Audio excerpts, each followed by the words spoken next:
My name is Alice Sheehan, and I'm a spokesperson for my school's lunch committee. Thank you for inviting us here today, and I'm delighted that I had the chance to speak up and help improve the school and the food in our school systems. I've been working to solve this problem for over 3 years. Even before I came into the picture, however, other students began to bring attention to the abysmal quality of Baltimore City's pre-plated school lunches. Together, we have worked to get rid of the overcooked, tasteless, and just plain disgusting food in our schools. Coming here and telling you about our experience in Baltimore means we are on our way to carrying nutritious and delicious breakfasts and lunches for all American children. Our story started with the endless grumbling about lunches at school. Tired of complaints and just ready for action, our student council and others together took samples of our prepackaged lunch down to Baltimore City School Board to demonstrate what it would be like to eat this every day. If this is what they feed us, we said they should have to eat it too. The board turned up its nose. No thanks. But the deed was done. We had started acting and not just complaining.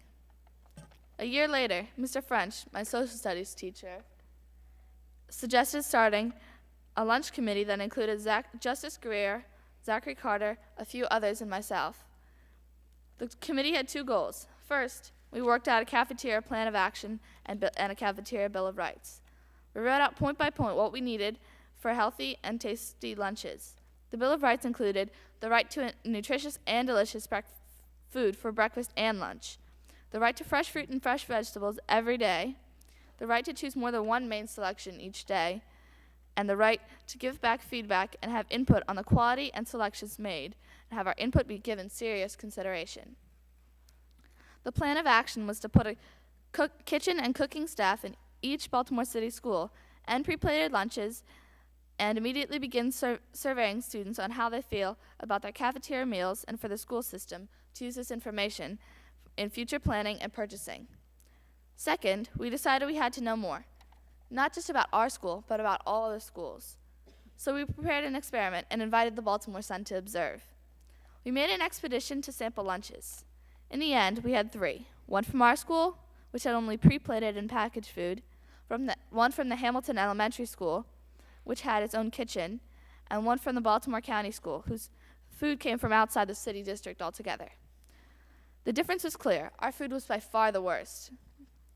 And no surprise that the county's food was the best. Their school system is wealthier than Baltimore City public schools. People with more money are getting better, tastier food, and the unfairness of this made us mad. The Sun caught on fast. They took pictures and wrote them up for the next week's news. Now, with our results in hand and the press on the case, we went downtown to confront the now former director of food and nutrition at the schools. She was hopping mad about the article. Even so, she told us that our hands were tied and the city was bound by its contracts. Plus, the food you eat, she said, is both nutritious and delicious. We disagreed, and we weren't going to take no for an answer. So we went to the top, to Dr. Andres Alonso, the superintendent of the Baltimore City Public Schools. We gave him our cafeteria bill of rights and told him of our expectations for a better and healthier school lunch system. He was sympathetic with our calls and admitted how much he disliked the prepackaged food at his own cafeteria. He said he would do something about it, and he did. The new director of food and nutrition, Dr. Geraci, has been working hard to improve our lunches ever since. But we think there's still work to be done. First, we need healthy food that kids will actually eat. If adults won't eat it, then why should kids? Everybody deserves to have fresh, tasty, and yummy food. If possible, why not make it local food? Why buy apples from Washington State when you can get them right here in Maryland at a cheaper price? We should think about our meals not as nutritional packages, but as food that people like and want to eat, with fresh ingredients and tasting like it should. Second, our experiment showed that, at the present, school districts with the most underserved kids get the worst food. This is unfair.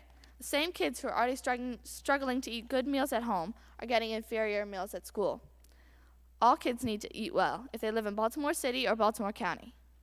The city of Baltimore may always be poorer than the county, but the city could spend its money better on healthier and tastier foods, rather than on expensive prepackaged junk. Third, waste. Right now, if you go to our cafeteria, you find that in the trash can at least half the lunches are uneaten and thrown away. What is eaten is the fresh fruit, the sweets, and the bread.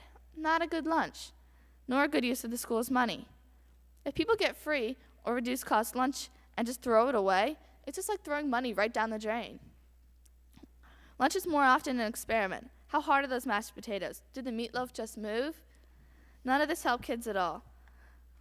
The point is, we need to serve healthy food that kids will eat. Why not ask kids to help plan the menus? Why not design lunches with kids so that they eat their food every day?